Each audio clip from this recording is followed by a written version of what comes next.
All right, we're going to get started now with unit production from buildings. So the first thing I'm going to do is go in my buildings folder and make a new widget. And I'll call it produce underscore unit 1 underscore widget. All right, I'll open that up. And first thing I'm going to do is set custom on screen. And I'll leave the size at 100 by 100 here. And I want to add a button. We'll drag that in here. And I'm just going to rename this to button. Okay. And then inside my button, I want to have an image. So I'm going to drag an image here. Drop it in the button. I'll set the image first. We'll set it to unit 1. All right. And I guess now I'll set the size here to 70 and 70. Okay. Pretty good looking. I'm going to go ahead and add some padding to the outside of this because we're going to load up our action box from our UI in the previous video. So I'm just going to select here, go padding, 3. All right. And what I want to do is I'll compile that and go to the event graph, go to button here, say on clicked, and I'm going to want to reference to our owning building to create a unit. So I'm going to make a variable here and call it building reference and set the type to parent building class. Okay, so when the player clicks the button, we want to tell the building that we want to make a unit, but I can't communicate to the building directly, and that's because we're doing multiplayer and the client doesn't own the buildings. The server spawns everything. The server owns all the buildings, all the units in terms of replication. So we can only call an RPC, a server run on server event, through an actor we own, so we're going to use our player controller. So the first thing that I'm going to do is make an interface event here. So I'll open up RTS interface and I'm going to add a new function called produce unit. And I'm going to add 2 inputs to that. One is building, and I'll set it to the parent building class.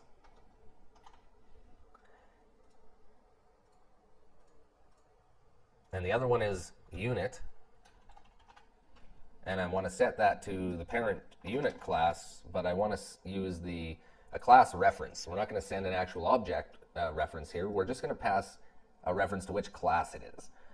All right, so I'll compile, save, and go back to the widget here, and I'll say get player controller,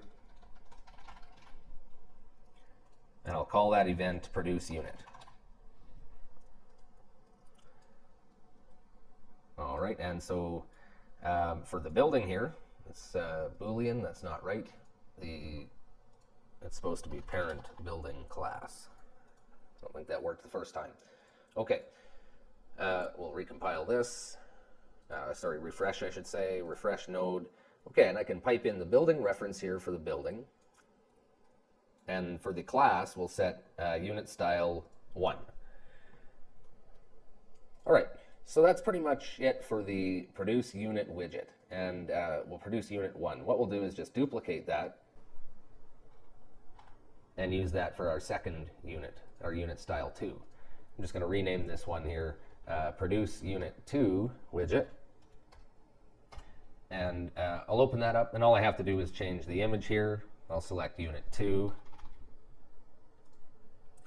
and set the size here again, 70. And then on the event graph, in the produce unit call here, I'll say produce unit style 2. And simple as that, you would make one button like that for all your different units. So I'll close that up.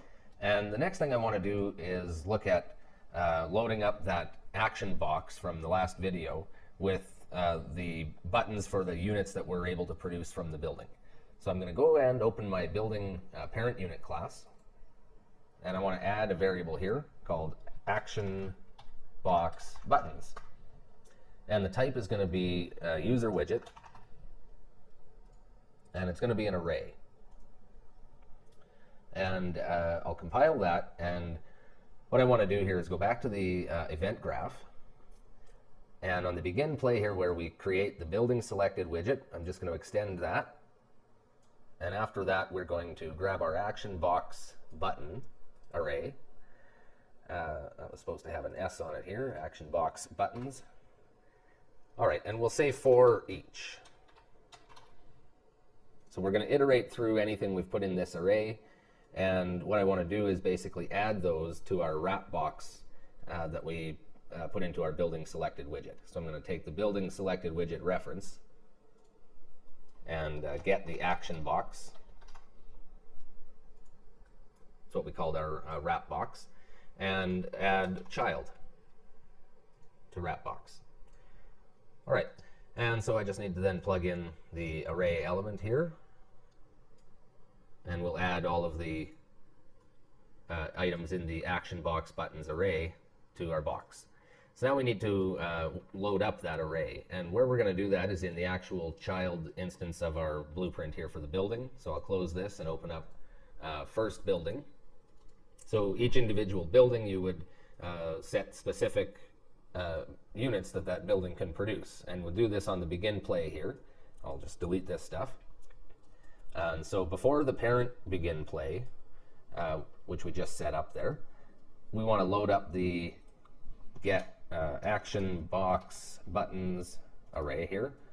And what I'll do first here is I'll just make a sequence. So we'll keep it clean here. We'll do begin play last. So I'm going to add a pin, drag that down here. Okay, and the first thing we'll do is say add, well actually first thing we need to do is create widget. Okay, and we'll create the produce unit 1 widget. Then I want to add unique from the action box buttons, and we'll plug that in here. Okay, and we'll also want to set the building reference. So I'm going to drag from here and say set building reference, and plug that in here. And the building reference will be self, so I'm just going to get a reference to self. All right, and we'll just reroute this a little bit here. Okay, so we're all set here. We've loaded up the first button into the action buttons box. And so we're going to duplicate these nodes here, actually. I'll duplicate that down here. And pin number 2 here, then 1. We'll plug in here, and we're going to create the next widget, produce unit 2 widget. And let's see. Plug this in here. It's not going to work. I need to get a new set building reference here, so I'll just go set building reference, a couple of reroutes. All right, and I'll plug the self back in here. Okay, so I've added those 2 unit production buildings to our action box, and so that should already work here. I'm going to test it out. We'll just press, well first I'll go back to my main menu here. Actually, I'm going to go ahead and go to my project settings, and we'll set the maps and modes here to start on the main menu every time. Okay, so stop popping back to that top-down menu. And we'll go there now. And I'll press play, and we'll host here. Click our building. All right, and we've got our 2 buttons populated here. No action yet. We need to still implement that, so let's take a look here. We are calling produce unit in the get player controller when we click this button, either of those buttons. And so we're going to go ahead and open that player controller.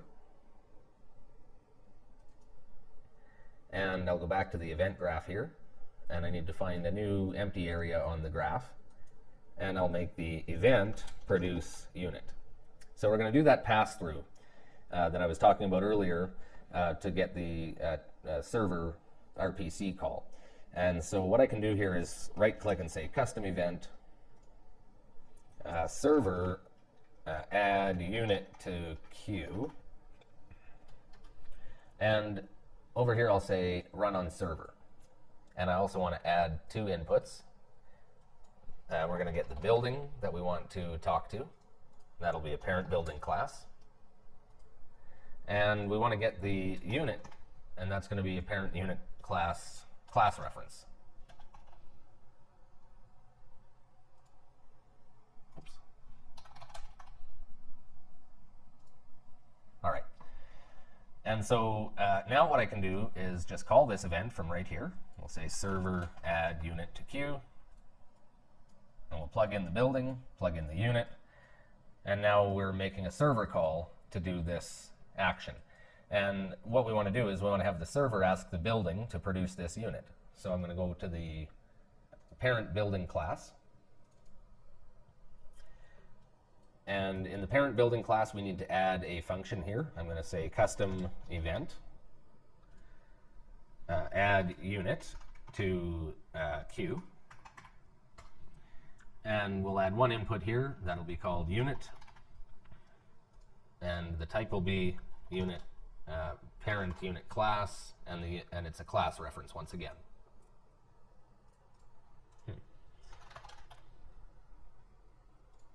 All right.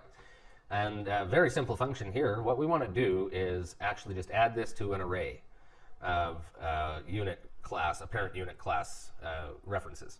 So I'll make here a variable called the unit production queue and set this to parent unit class and class reference and make it an array. All right, and I'm going to set this to replicated. We need this replicated for later. I'm going to drag this up here with control, and from that I'm going to say add, and we're just going to plug in the unit here. All right, and so that takes care of clicking our unit production button and having the server routed, the request routed through the server to the server version of the building that will then add the unit to the queue. So now we just need to deal with the actual production of the unit itself. And so that's going to happen down here after, on the begin play here, on the sequence, I'm going to add another pin. And we'll first say has authority. So it's only the server that's going to do this. The server is going to set up a timer. Set timer by event. And I'll just drag from the event node here and say custom event. And I'll call it process production queue. And we want this to happen relatively often. First of all, I'm going to set looping, and the time I'm going to set to something like maybe 0.1, like 10 times per second. So it doesn't have to happen every tick, but 10 or 20 or something times per second. Maybe you're happy with 2 or 3 times per second. Rather than put the time in directly, I'm going to plug in a variable here.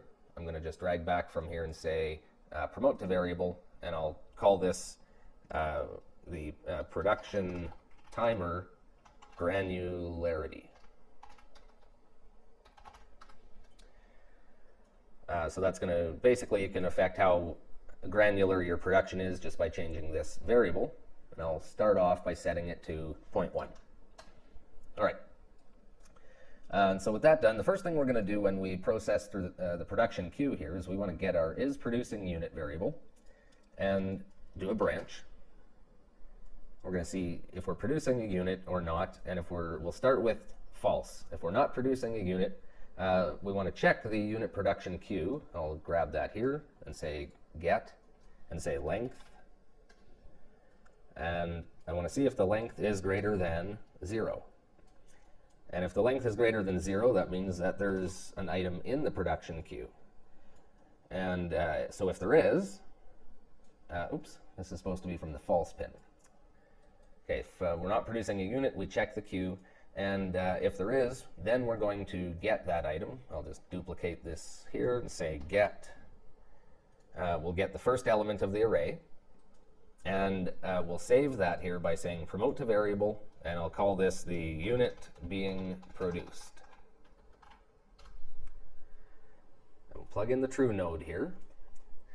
And the next thing that I want to do here is I want to introduce a time that it's going to take to produce the unit. So what we have to do is actually go into our unit parent unit class, and I need to add a variable here. we're going to call this production time, and I'll set that to a float. And now we can indicate a production time required for these units. And so I'll go into the actual units themselves, unit style 1, and I'll just find that production time variable here. And I'll set this to, like, maybe say 4 seconds for now, just while we're testing it out. And I'll close that and open up unit style 2. And same spot here, production time, 4 seconds, and close that. And so now I'm going to go back here to the parent building class. And once we have the unit being produced here, I can say get class defaults, and we can get this production time right here. So I'm going to grab that, say promote to variable, and I'll call this production, let's call it production time needed. And I'll plug that in here. All right, and so we've checked the queue, and we've gotten the first element if there's something in there. We got the production time needed, and now I will remove that item from the queue. So I'll say unit production queue and remove index. And we'll remove index 0, the first element. And we'll set our isProducingUnit variable here to true. All right. So that's basically it for the false side of this pin. If the building is not producing a unit, it's going to check if there's something in the queue, get the first element if there is, get the production time needed from that, remove that first element, and set isProducing to true. So the next time through this logic, isProducing will fire the true node, and so we'll do that side now. And the first thing I want to do is I want to record the production time that we've spent on this unit. So I'm going to make a new variable here called production time spent, and I'll set that to a float, and it's not an array, single. Okay, and so I'm going to grab that here, and we'll say get the production time spent and add, and I want to add the production timer granularity. So if we're doing this event every tenth of a second or every 0.1 seconds, then we're adding 0.1 to the time spent every time through. If you change this value, this one will change accordingly. Okay, so we're updating the production time spent, so we'll say set production time spent. We'll connect that to the true node here. All right, and from the production time spent, from the other side of the node here, I'm going to say divide, and I'll divide that by the production time needed value. That'll give me a value between 0 and 1, tracking the production progress. And I want to save that value as well. I'm going to promote to variable and call it production progress. And this variable actually needs to be replicated so that the client can also tell what the progress is, because we're going to update our progress bar using that value. So I'm going to set this to replicated, and we'll plug this in here. And next thing we want to do is from this side of the progress node, we want to check if it's greater than or equal to 1. So essentially if the unit is finished being produced. We'll do a branch here. And okay, if the unit's done being produced, now we need to actually spawn it. So I'm going to say from the true node here, we'll say spawn actor from class. And the class itself here is going to be the unit being produced. Plug in the class reference. And then I need to indicate a transform. So what I'm going to do actually is I'll just unhook this for now so I don't have any problems compiling. And I want to create a dummy box collision at the spot where we're going to spawn units.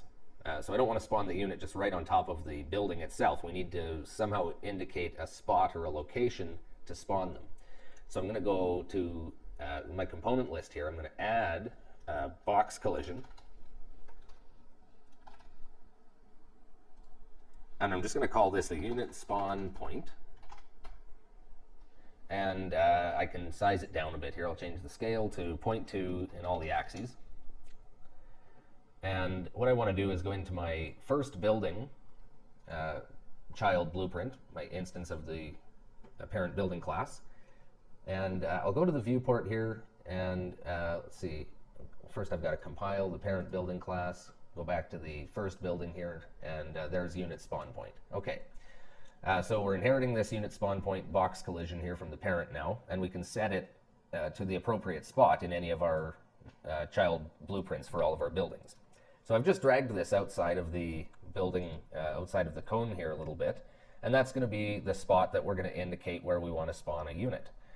And so, of course, you could introduce logic to move the spawn point if there was already a unit there or something in the way. But for me, I'm not going to worry about that for now. We'll go back to the player controller. The parent building class.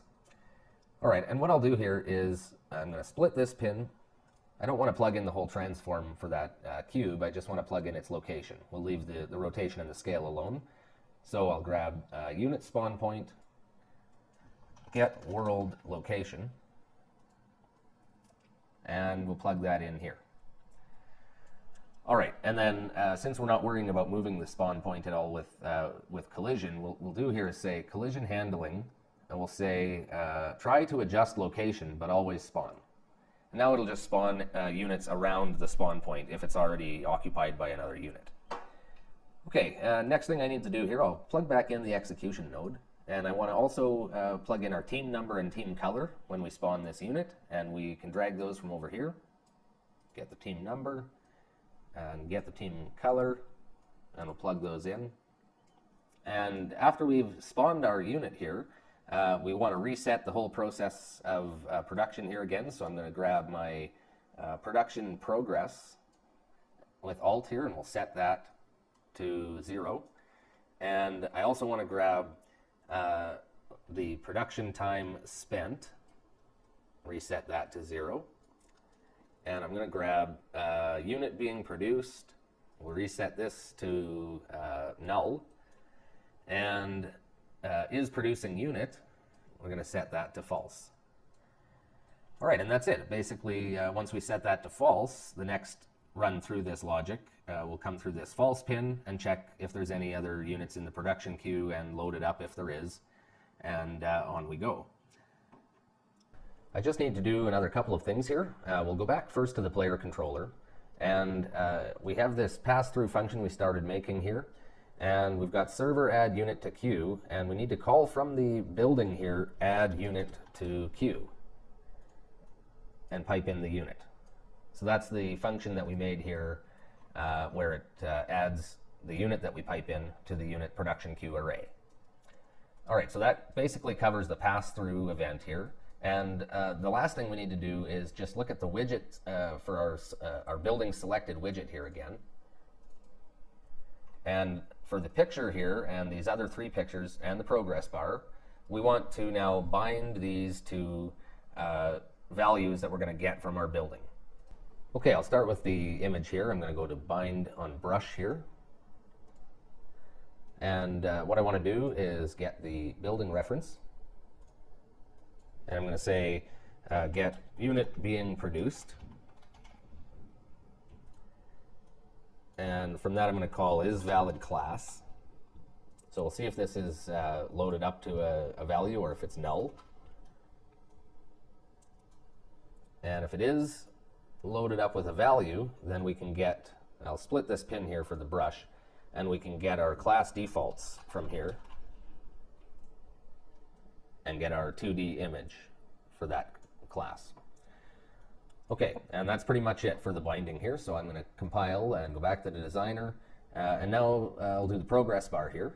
So I'm going to bind the % on this one, create a binding, and for this one I'm just going to grab the building reference and we'll get the production progress. And just plug that in directly here. And back to the designer here, I'm going to select this first image, the first queue position image. Go to brush, bind, create a binding. And for this one, I want to say, we'll get the building reference. And say is producing a unit and branch. And if it is producing a unit, we're going to say get unit production queue. We'll get that array, and we'll see is valid index, and see if there's an element in there. So if the building is already producing a unit and there's something in the queue, then that means that's what belongs in that image slot. So we'll say, from here we'll say get, and that'll get the element at the first element. And we'll say get class defaults. And there's the 2D image that we need. So we'll just plug this in here, split the pin for the brush. And these images were a bit smaller. They were 50 by 50. Plug in the 2D image, and that's it. So I'm just going to actually grab these nodes here, everything except the get unit and the return node. And I'll just press Control-C, and I'll use those over again here on the next binding. So I'll bind here to this one. Just move that over, Control-V. And all I need to change here is the index values here from 0 to 1. So check the next position of the array. And then I'll split this pin here, 50 and 50, pipe in the image. And one more.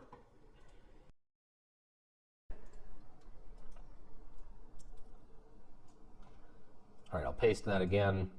And for this one, the indexes are going to be 2 and 2. All right, and we'll plug in the image. Set the size to 50. All right, so now we've set up our bindings so that these elements here should essentially follow what's being produced. The only thing left to do is adjust the visibility for these. And so we'll go to the graph. We already made bindings for those. Get visibility 0, I believe, is the first one here. I'll just open this up. And we're just checking if we're producing a unit or not. And so what we also want to do is check if in the unit production queue is valid index. And I'll just move these over here.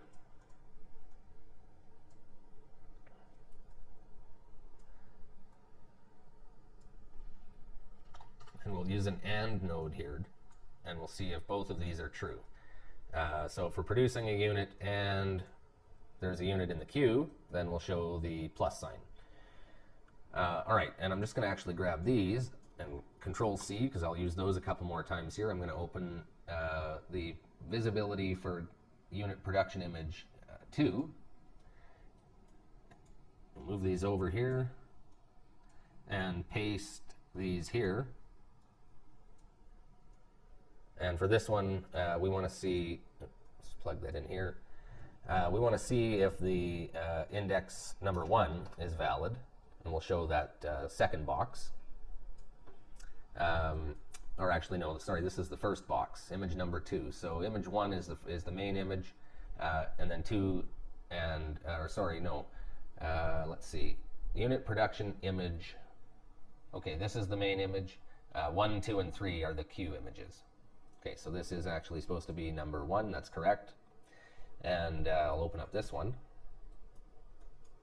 So this is for the queue image number 1. Hopefully you're following along here.